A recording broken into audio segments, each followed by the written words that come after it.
All right. Megha Sharma, my colleague, is in Kananaskis, where the G7 summit is taking place. That split window shows you French President Emmanuel Macron and, of course, the Prime Minister meeting the Canadian Prime Minister, Mr. Carney. Megha, obviously, on the face of it, it all looks good. What's on the agenda? What's on the Prime Minister's mind when he has this bilateral? And of course, you also updated us that a number of pull-aside bilaterals, informal conversations have been had with Mexico and South Korea as well. Yes, so like I said, this entire program has been delayed by about an hour. And I think the Minister of External Affairs has wasted no time and utilized this period to have these pull-asides and bilaterals with two heads of the states, including the Mexican head of state, Claudia Sheinbaum, and the South Korean president, who has just recently been elected as well. So both these countries, heads of states, have met Prime Minister Narendra Modi. And now, as you saw these visuals of Prime Minister Narendra Modi being greeted by Mark Carney, so that is the outreach leaders welcome that is right now in process, that is happening as the Canadian Prime Minister hosts the G7 and the outreach leaders today. The G7 leaders were, of course, hosted, welcomed yesterday, and the outreach leaders being hosted and welcomed today by Mark Carney. And our eyes are going to be glued on to the visuals that are coming in directly, because after this, there is going to be the G7 outreach leaders family photo, and right after that, there are going to be a slew of bilaterals and pull-asides that are additionally going to take place. And most important amongst those is going to be the bilateral between India and Canada, Mark Carney and Prime Minister Narendra Modi. So, interesting facets that are going to emerge once we get a clear idea on what are the key issues that both the leaders have spoken about, discussed. I'm also understanding right now that the Prime Minister is extremely short of time.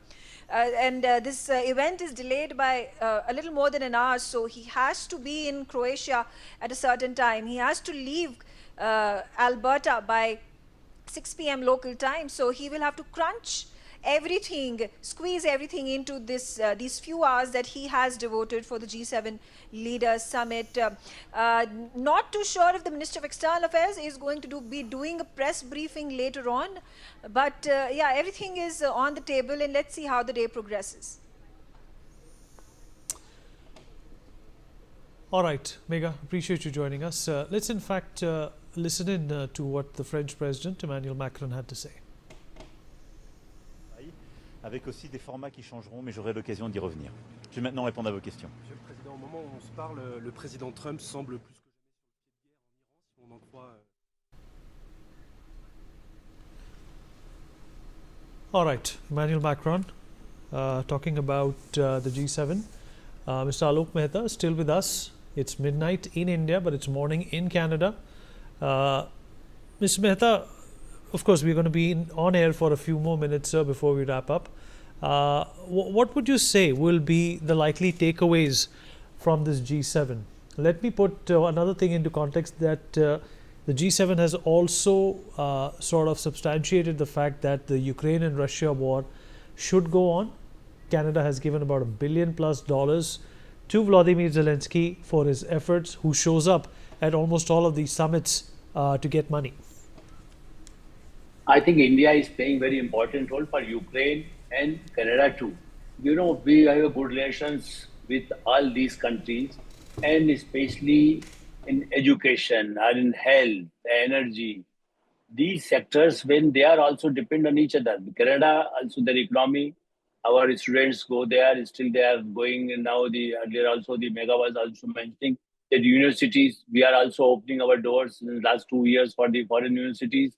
Because earlier the Canada, Australia, Britain, they wanted good open universities in India. So our priority is in a different way and for long term. Earlier years, what I feel, that the Soviet Union at that time, then the Chinese and the Americans, they were planning for next 50 years.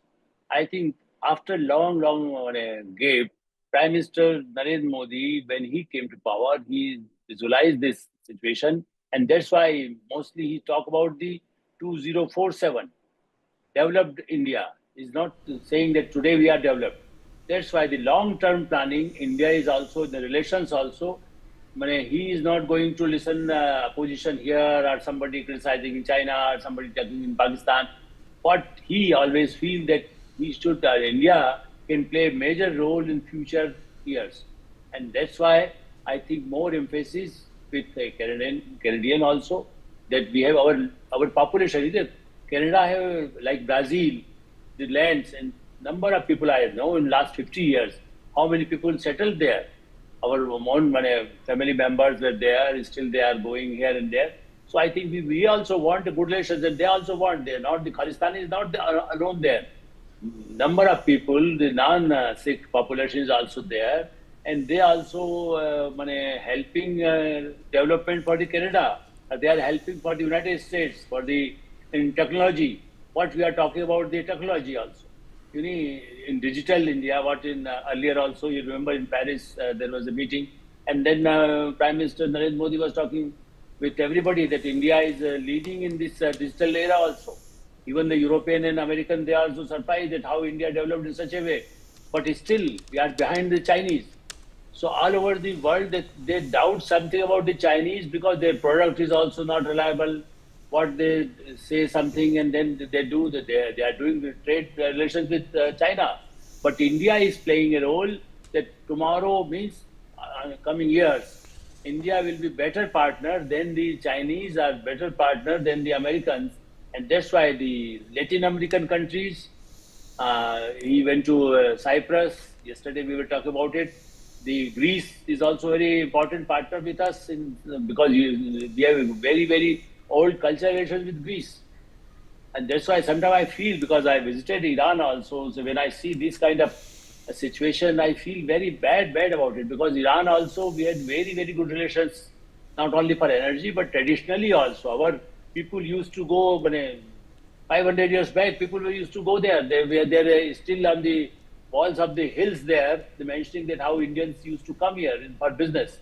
So these countries with ancient relations, with the new relations, with modern approach, now we are more modern approach than the even the Britain or the Germany to some extent. Now see the digital payment, how fast in India in a large scale. That's why I think we have good relations. We want good relations with Canada, and I think new Prime Minister, he understands this, and he also wants to open the door more for the for good relations, for other trade relations. They want good trade relations with India, because they still, they are very close to America, but still they want good relations with India, because American, sometime what Trump is doing, maybe the same policy continue, it will affect the Canadian sovereignty also. So this is a very interesting situation for India and for European Union. I think this free trade agreement with European Union is also going to happen in this year. The Cyprus will take over as a president, and the same thing. That's why I think the importance now is a G20, what our earlier guest was also mentioning, that what we did as a president of the G20, I think for a long term, it is going to give good results in coming years. You're absolutely right, sir. And Egypt is the latest country to